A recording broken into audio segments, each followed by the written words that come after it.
जय हिंद दोस्तों, स्वागत है आप सभी का अपने YouTube channel practice with Ravi में। आज हम इस वीडियो में पढ़ने वाले हैं बिहार एसआई का मॉडल प्रैक्टिस नंबर 14 पढ़ने वाले हैं, जो आपका 100 क्वेश्चन का बहुत ही इंपॉर्टेंट सेट होने वाला है। ठीक, ये आपका किरण पब्लिकेशन का बुक है। तो चलिए स्टार्ट करते हैं। तो यहाँ पे देखेंगे पहला क्वेश्चन, और यदि आप लोग चैनल पर पहली बार आए तो प्लीज़ चैनल को सब्सक्राइब कर लीजिएगा, ताकि जब वीडियो को अपलोड किया जाए तो सबसे पहले आपको नोटिफिकेशन मिल जाए।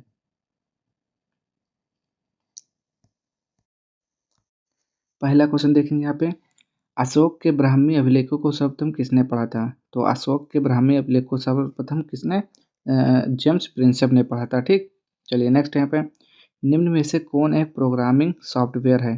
तो दूसरे का राइट आंसर क्या हो जाएगा? विजुअल बेसिक हो जाएगा। नेक्स्ट देखेंगे यहाँ पे, एतमादुद्दौला का मकबरा आगरा में किसने बनवाया था? तो तीन का राइट आंसर क्या हो जाएगा? नूरजहां। सुरक्षा सेवाओं जैसे गोपनीयता, डेटा अखंडता, इकाई प्रमाणीकरण और डेटा मूल प्रमाणीकरण प्रदान करने के लिए गणितीय तकनीकों का उपयोग क्या कहा जाता है? तो चार का राइट आंसर बताएंगे क्या हो जाएगा? ऑप्शन नंबर दो, क्रिप्टोग्राफी।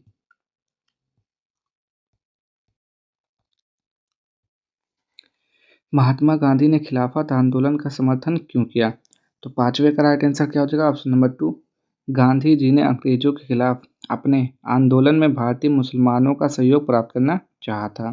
नेक्स्ट है, रायमोना किस राज्य का छठा राष्ट्रीय उद्यान बना? तो छह का राइट आंसर हो जाएगा असम। नेक्स्ट, हासमान अनुमापी प्रतिफल कब लागू होता है? तो चलिए देखते हैं यहाँ पे। तो सातवें का राइट आंसर क्या हो जाएगा? ऑप्शन नंबर टू, सभी आगतों इनपुटों में वृद्धि के कारण आउटपुट या उत्पादन में समानुपाती वृद्धि से कम वृद्धि होती है। आगे देखेंगे यहाँ पे, भारत की लगभग 1.5 किलोमीटर की थल सीमा पड़ोसी देशों से जुड़ी हुई है। तो आठवें का राइट आंसर क्या हो जाएगा? Option number four, 15,106। Jallianwala Bagh में प्रदर्शन के लिए क्यों लोग जमा हुए थे? तो बताएंगे यहाँ पे, किचलू तथा सतपाल के बंदी बनाने के विरोध में प्रदर्शन करने के लिए। तो नौ का राइट आंसर क्या हो जाएगा? तो बिल्कुल सही है। आगे देखेंगे यहाँ पे, रामनगर दून किस राज्य में अवस्थित है? तो 10 का राइट आंसर हो जाएगा बिहार। जवाहर रोजगार योजना 1989 में डैश के उद्देश्य से शुरू की गई थी। तो 11 का राइट आंसर क्या हो जाएगा? तो इसका हो जाता है ऑप्शन नंबर फोर, जरूरतमंद ग्रामीण मजदूरों के लिए वैतनिक रोजगार उपलब्ध कराने। वर्ष 2024 जनवरी-जून के दौरान भारत का शीर्ष व्यापारिक साझेदार कौन बना? तो 12 का राइट आंसर क्या हो जाएगा? Option number four, USA. Bihar में स्थित सुमेश्वर श्रेणी की अधिकतम ऊंचाई कितनी है? तो 13 का राइट आंसर 874 मीटर। भारतीय संविधान का कौन सा अनुच्छेद राज्य को सभी बच्चों को 6 वर्ष की आयु पूरी करने तक प्रारंभिक बाल्य अवस्था देखरेख और शिक्षा प्रदान करने का दायित्व प्रदान करता है? तो 14 का राइट आंसर क्या हो जाएगा? ऑप्शन नंबर तीन, अनुच्छेद 45। माउंट किलिमंजारो पर विजय प्राप्त करने वाले सबसे कम उम्र के एशियाई कौन बने हैं? तो 15 का राइट आंसर हो जाएगा तेगवीर सिंह। चोल अभिलेखों के अनुसार जैन सभाओं को दान में दिए जाने वाली भूमि को क्या कहा जाता था? 16 का राइट आंसर हो जाएगा ऑप्शन नंबर तीन, पल्लित पल्लिच्छांदम। ठीक, क्या बोलते हैं? पल्लित पल्लिच्छांदम। ठीक, नेक्स्ट यहाँ पे, किस शासक ने भारत में तुगलक वंश की नींव रखी थी? तो 17 का राइट आंसर गयासुद्दीन तुगलक हो जाएगा।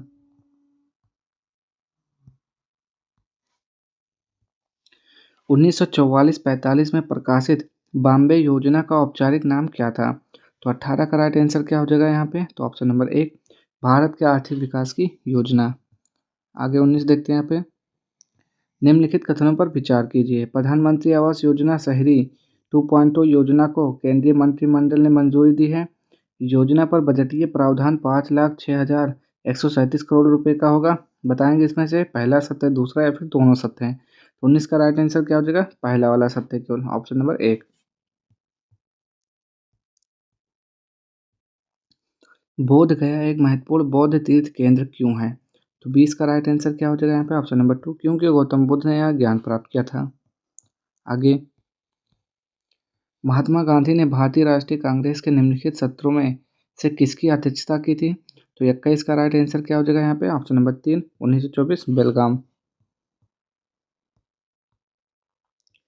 भारतीय स्वतंत्रता आंदोलन के दौरान 1932 में ग्रेट ब्रिटेन के किस प्रधानमंत्री ने सांप्रदायिक पुरस्कार की घोषणा की थी?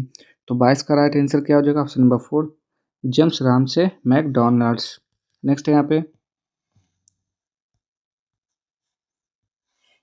निम्न में से किस शहर में स्वतंत्रता सेनानी चंद्रशेखर आजाद ने ब्रिटिश पुलिस द्वारा घिर जाने पर खुद को गोली मार ली थी? चलिए देखते हैं, तो बताएंगे वो स्थान कौन सा है। तो 23 का राइट आंसर क्या हो जाएगा? Option number 2 Allahabad. निम्नलिखित में से किस नदी का समागम अरब सागर में है? तो 24 का राइट आंसर क्या नर्मदा हो जाएगा? देखते हैं यहाँ पे, तो बिल्कुल सही है। निम्न में से कौन सा तत्व मानव रक्त के हीम यानी कि हेम का भाग है? तो 25 का राइट आंसर बन जाएगा आपका ऑप्शन नंबर 1 आयरन इन किल्लो। निम्नलिखित में से किस राज्य में भारत में जनसंख्या घनत्व सबसे कम है? तो क्या बोलेंगे? सिक्किम हो जाएगा 26 का राइट आंसर बोलेंगे यहाँ पे, तो अरुणाचल प्रदेश हो जाएगा यहाँ पे। नेक्स्ट है, डेन्यूब नदी का उद्गम किस देश में है? तो क्या बोलेंगे यहाँ पे? ऑस्ट्रिया या फिर क्या हो जाएगा? 27 का राइट आंसर बताइए। तो ये हो जाएगा जर्मनी। ठीक। क्षेत्रफल के आधार पर सबसे बड़ा महाद्वीप निम्न में से कौन सा है? तो 28 का राइट आंसर हो जाएगा ऑप्शन नंबर 3 एशिया। आगे, चमेरा बांध किस नदी पर बनाया गया है? तो 29 का राइट आंसर बताइए, ये हो जाएगा रावी। गैलेरस ज्वालामुखी किस देश में स्थित है? तो 30 का राइट आंसर कोलंबिया। नेक्स्ट है यहाँ पे, नौकरशाही में लेटरल एंट्री के बारे में निम्नलिखित में से कौन सा कथन सही है?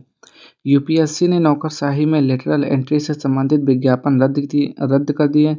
यूपीएससी ने केंद्रीय मंत्रालयों में 45 संयुक्त सचिवों, निर्देशकों और उप सचिवों की नियुक्ति के लिए विज्ञापन जारी किया था। तो बताएंगे यहाँ पे इसका राइट आंसर क्या हो जाएगा? 31 का पहला वाला सही है या फिर दूसरा सही है, क्या हो जाएगा यहाँ पे?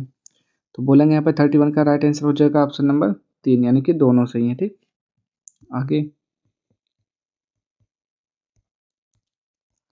पृथ्वी के उत्तरी गोलार्ध में रहने वाली कुल मानव आबादी का अनुमानित प्रतिशत क्या है? तो 32 का राइट आंसर 90%। श्री रामनाथ कोविंद भारत के राष्ट्रपति हैं, तो कितने नंबर के हैं? तो 14वें हो जाएगा। 33 का राइट आंसर तो बिल्कुल सही है।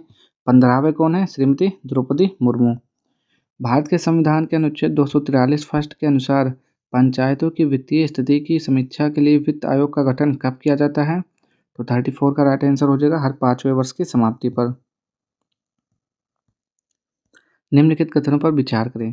केंद्रीय मंत्रिमंडल ने सरकारी कर्मचारियों के लिए एकीकृत पेंशन योजना को मंजूरी दी। 25 वर्ष की न्यूनतम अर्हक अर्हक सेवा के लिए यह योजना सेवानिवृत्ति से पहले अंतिम 12 महीनों में प्राप्त औसत मूल वेतन का 30% गारंटी देता है। कौन सा सही है? पहला सही है या फिर दूसरा सही है? तो ये हो जाएगा केवल एक सही है। ठीक, ऑप्शन नंबर 1।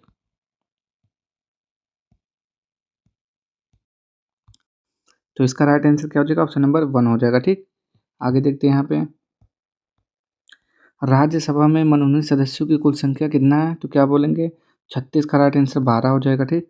देश को विधानसभा का सत्रावसान करने की शक्ति होती है किसे? तो क्या बोलेंगे यहाँ पे? 37 का राइट आंसर क्या हो जाएगा? राज्यपाल को। प्रथम मोबाइल ओपन एक्सचेंज जोन का उद्घाटन कहाँ किया गया? तो 38 का राइट आंसर हो जाएगा ऑप्शन नंबर 4 नोएडा।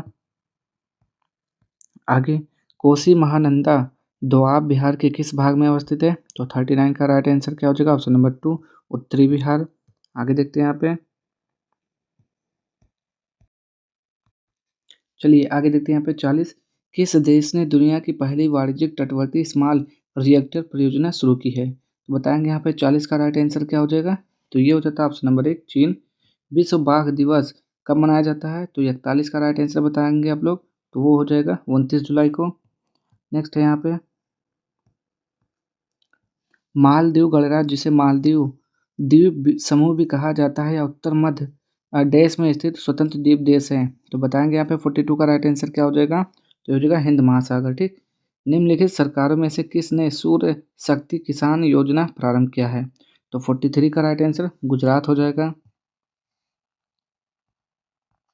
आगे, भारत के संविधान में मौलिक कर्तव्य किस संविधान संशोधन के द्वारा जोड़ा गया है? तो क्या बोलेंगे यहाँ पे? 42वां संविधान संशोधन हो जाएगा। 44वें का राइट आंसर बिल्कुल सही है। गंगा के समीपवर्ती क्षेत्र में नदियों एवं झीलों के परित्यक्त पथ को बिहार में क्या कहते हैं? तो 45 का राइट आंसर हो जाएगा यहाँ पे क्षारण। आगे, Choose the most appropriate idiom for the given situation.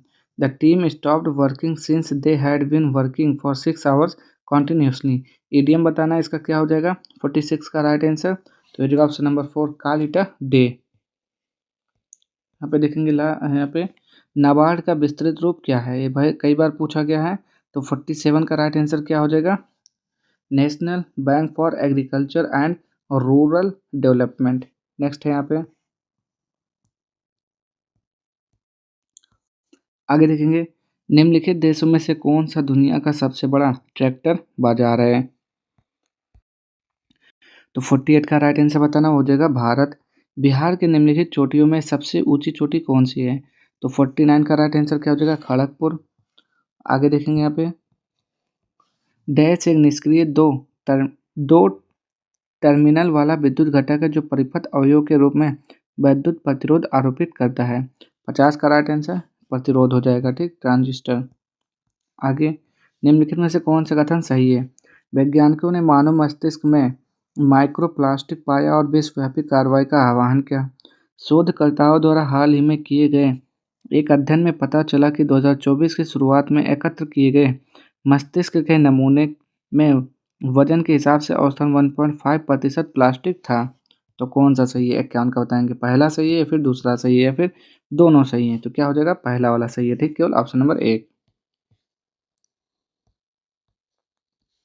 दिसंबर 1916 में दोनों पक्षों के संयुक्त शर्त में डैश संधि भारतीय राष्ट्रीय कांग्रेस और मुस्लिम लीग के बीच एक समझौता हुआ।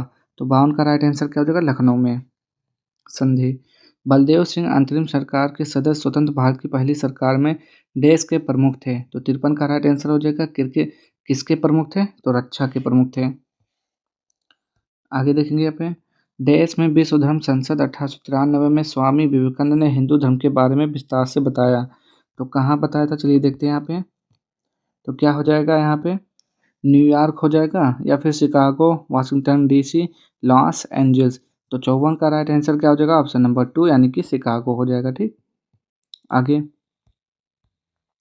हिंदू विधवा पुनर्विवाह अधिनियम 1856 जिसे अधिनियम 15 1856 भी कहा जाता है 26 जुलाई 1856 को लागू हुआ जिसे लॉर्ड डैश द्वारा पारित किया गया था। किसके द्वारा पारित किया गया था 55 का राइट आंसर कैनिंग के द्वारा।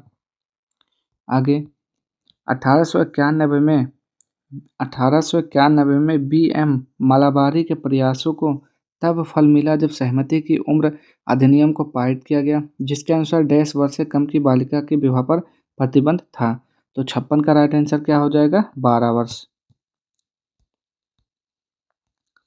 बक्सर के युद्ध के बाद ईस्ट इंडिया कंपनी मुगल सम्राट को प्रतिवर्ष डैश का भुगतान करने के लिए सहमत हुई। तो कितना तो 26 lakh.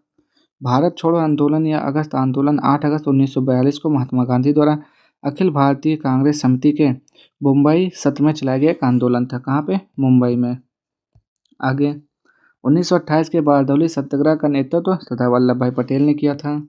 Next A sentence has been given with a blank to be filled with an appropriate option. Choose the correct alternative. तो चलिए बताएंगे यहाँ पे 60 का राइट आंसर क्या हो जाएगा। लिखा हुआ है मेली क्या लिखा हुआ है Melitopol residents the dash the streets following the alleged kidnapping of mayor. तो बताएंगे यहाँ पे 60 का राइट आंसर क्या हो जाएगा। तो 60 का हो जाता है option number 2 take to the ठीक। नेक्स्ट है यहाँ पे निम्नलिखित में से कौन सी नदी थार रेगिस्तान से होकर बहती है। तो 61 का हो जाएगा लूनी नदी। आगे देखेंगे यहाँ पे चलिए 62 देखेंगे उत्तरी अंडमान का उच्चतम बिंदु 732 मीटर पर स्थित डैश चोटी है। तो बताएंगे 62 का राइट आंसर क्या हो जाएगा सैडल चोटी है। यदि कोई अब देखिए 63 क्या है मैथ का क्वेश्चन है तो इसको आप लोग सॉल्व करेंगे तो इसका राइट आंसर क्या हो जाएगा 63 का ऑप्शन नंबर 4 हो जाएगा। 64 देखते हैं यहाँ पे बालाघाट का मलांज खंड क्षेत्र और झुंझुनू का खेतड़ी सिंगना क्षेत्र देश के महत्वपूर्ण खनन केंद्र हैं। तो किसके हैं तो 64 का राइट आंसर क्या हो जाएगा तांबा का ठीक। डैश जनजातियां पश्चिम बंगाल की प्रमुख जनजातियां हैं और ज़्यादातर बाकुंडा और पुरुलिया जिलों में पाई जाती हैं। तो कौन सी वो जनजाति है 65 का राइट आंसर बताइए तो संथाल जनजाति है। किस पंचवर्षीय योजना में कहा गया कि आर्थिक विकास का लाभ समाज के अपेक्षाकृत कम विशेषाधिकार प्राप्त वर्गों को अधिक से अधिक मिलना चाहिए। तो 66 का राइट आंसर यहाँ पे हो जाएगा ऑप्शन नंबर 2, दूसरी पंचवर्षीय योजना। निम्नलिखित में से किस देश की समुद्री सीमा भूमध्य सागर पर नहीं है? तो 67 का राइट आंसर बेल्जियम। निम्नलिखित प्रश्न में दिए गए 4 विकल्पों में से उस विकल्प का चयन करें जो दी गई लोकोक्तियों के अर्थ को सर्वश्रेष्ठ रूप से व्यक्त करता है। अपना हाथ जगन्नाथ, मतलब स्वयं के द्वारा किया गया कार्य शुद्ध सिद्ध होता है। स्वयं द्वारा किया गया कार्य अच्छा होता है, ठीक। भारतीय संविधान में पंचायती राज प्रणाली को वर्ष डैश संशोधन में औपचारिक रूप दिया गया। तो किस संशोधन में औपचारिक रूप दिया गया था, देखेंगे आप इसका राइट आंसर। तो ये हो जाएगा आपका 69 का राइट आंसर हो जाता है ऑप्शन नंबर 4, 1992 73वां संविधान। 70 क्या है, मैथ का क्वेश्चन है तो इसको सॉल्व करेंगे तो ऑप्शन नंबर 4 आएगा। नेक्स्ट है यहाँ पे, नीचे दिए गए शब्द का पर्यायवाची शब्द ज्ञात करें। तो गणेश का क्या हो जाएगा, लंबोदर हो जाएगा, ठीक। नेक्स्ट है यहाँ पे, मैथ का है तो 72 सॉल्व करिए, ऑप्शन नंबर 4 आएगा। आगे, संविधान सीईसी और चुनाव आयुक्तों के कार्यकाल की सुरक्षा निश्चित करता है। वे 6 साल के कार्यकाल के लिए नियुक्त किए जाते हैं या 1.5 वर्ष की आयु तक नियुक्त रहते हैं, जो भी पहले हो। तो 73 का राइट आंसर क्या हो जाएगा, ऑप्शन नंबर 2, 65 वर्ष। आगे देखते हैं यहाँ पे, निम्न में से कौन सी राज्यसभा की शक्तियों में से एक है? तो ये हो जाएगा, यह गैर धर्म विधेयकों पर विचार और अनुमोदन करता है तथा धर्म विधेयकों में संशोधन का सुझाव देता है। 75, डैश कला का अभ्यास भारतीय उपमहाद्वीप के मिथिला क्षेत्र में किया जाता है। कौन सी कला, मधुबनी हो जाएगा। आगे, निम्न में से किस प्रकार के कोयले में सबसे अधिक कार्बन सामग्री होती है? तो 76 का राइट आंसर क्या हो जाएगा, एंथ्रासाइट। द्रव में पूर्णतः या आंशिक रूप से डूबे हुए किसी पिंड पर ऊपर की ओर लगने वाला उत्प्लावन बल पिंड द्वारा विस्थापित द्रव के भार के बराबर होता है। यह कथन किससे संबंधित है? तो 77 का राइट आंसर हो जाएगा आर्किमिडीज के सिद्धांत से। आगे, निम्नलिखित में से कौन सा पदार्थ न चिपकने वाले बर्तन की सतह पर लेपित किया जाता है? तो 78 का राइट आंसर टेफ्लॉन हो जाएगा। नेक्स्ट है यहाँ पे, ध्वनि तरंग की कौन सा विशेषता इसके तारत्व को तय करती है? तो 79 का आवृत्ति। ग्रेफाइट मुख्य रूप से निम्नलिखित में से किस तत्व से बना होता है? तो कार्बन या फिर सिलिकॉन। तो 80 का राइट आंसर क्या हो जाएगा, कार्बन का। हार्मोन इंसुलिन हमारे शरीर में किस ग्रंथि द्वारा निर्मित होता है? तो क्या बोलेंगे, अग्नाशय। 81 का राइट आंसर हो जाएगा, तो बिल्कुल सही है। प्लास्टर ऑफ पेरिस में डैश सल्फेट का एक महीन सफ़ेद पाउडर होता है। तो किस में होता है, कैल्शियम सल्फेट होता है, सोडियम सल्फेट। तो 82 का राइट आंसर क्या हो जाएगा, कैल्शियम सल्फेट हो जाएगा, तो बिल्कुल सही है। आगे, निम्नलिखित में से किसने कलकत्ता में यंग बंगाल आंदोलन शुरू किया था? तो 83 का राइट आंसर हो जाएगा एनरी डेरिजियो। डैश में लोकप्रिय मंदिर स्थापत्य कला शैली नागर कहलाती है। तो 84 का राइट आंसर क्या हो जाएगा यहाँ पे, ऑप्शन नंबर 2, यानी कि उत्तर भारत का, ठीक। आगे, यदि राष्ट्रपति एवं उपराष्ट्रपति का पद खाली हो तो भारत के राष्ट्रपति के पद पर कौन होता है? तो 85 का राइट आंसर यहाँ पे आप लोग बताएंगे, वो होगा भारत का मुख्य न्यायाधीश। आगे देखेंगे यहाँ पे, भगवान शिव को समर्पित कंदरिया महादेव मंदिर का निर्माण देश के शासक धंग देव द्वारा लगभग 999 सी में कराया गया था। तो 86 का राइट आंसर बताइए, चंदेल राजवंश। ये मैथ का क्वेश्चन है तो इसको सॉल्व करेंगे 87 का, तो बताएंगे इसका राइट आंसर, तो हो जाएगा ऑप्शन नंबर 2। ये भी मैथ का है, इसको भी सॉल्व करिए, 4 आएगा। विटामिन की सी की कमी से कौन सा रोग होता है? तो विटामिन सी की कमी से कौन सा रतौंधी हो क्या होता है, स्कर्वी रोग होता है, ठीक। क्या होता है, विटामिन ए सी की कमी से स्कर्वी होता है। आगे, बेरी जैसे कैनबेरी, स्ट्रॉबेरी और सस्पबेरी में कौन सा खनिज पाया जाता है? तो 90 का राइट आंसर हो जाएगा मैग्नीज। काफ़ी सिफारिश की जाने वाली खाद्य पदार्थ ब्रोकोली सब्जियों के किस परिवार से संबंधित है? तो 91 का राइट आंसर क्या हो जाएगा, फूल गोभी। रक्त स्कंदन के लिए डैश आवश्यक है? तो 92 का राइट आंसर बताइए, क्या आवश्यक है, विटामिन के। डैश रक्ताल्पता एक जानलेवा बीमारी है जिसके कारण किसी व्यक्ति का शरीर पर्याप्त मात्रा में रक्त कोशिकाओं का निर्माण नहीं कर पाता। तो 93 का राइट आंसर, अप्लास्टिक। और 94 तो आप लोग सॉल्व करेंगे, इसका हो जाएगा ऑप्शन नंबर 2। आगे, डैश प्रोटीन का उत्कृष्ट और सस्ता स्रोत है तथा कम कैलोरी वाले शाकाहारी भोजन का अच्छा विकल्प है। तो 95 का राइट आंसर क्या हो जाएगा? फलियां। यूरोप की एक पर्वत श्रृंखला है तो क्या हो जाएगा? Rocky, Alps, Andes, Himalaya. तो 96 का राइट आंसर क्या हो जाएगा? आल्पस। आगे देखते हैं यहाँ पे, प्रति इकाई कर यानी कि यूनिट टैक्स क्या है? तो 97 का बताइए, ये हो जाएगा वह कर जो सरकार प्रति इकाई आयात खरीद पर लगाती है। यदि भारतीय रिजर्व बैंक के द्वारा नकद कोष अनुपात में कमी की जाती है तो इसका साख सृजन पर प्रभाव होगा। तो 98 का राइट आंसर क्या हो जाएगा यहाँ पे? ऑप्शन नंबर 1, वृद्धि। द इंडिया स्टोरी नामक पुस्तक के लेखक कौन है? तो इसका राइट आंसर हो जाएगा बिमल जुलान। लास्ट, राष्ट्रीय नियोजन में रोलिंग प्लान की अवधारणा लागू की गई थी तो कब की गई थी? जनता सरकार के द्वारा। ठीक, तो ये थे आज के आपके 100 क्वेश्चन। अगर आपको वीडियो पसंद आए तो प्लीज़ चैनल को लाइक शेयर सब्सक्राइब कर दीजिएगा। मिलते हैं नेक्स्ट वीडियो में, तब तक के लिए जय हिंद, जय भारत।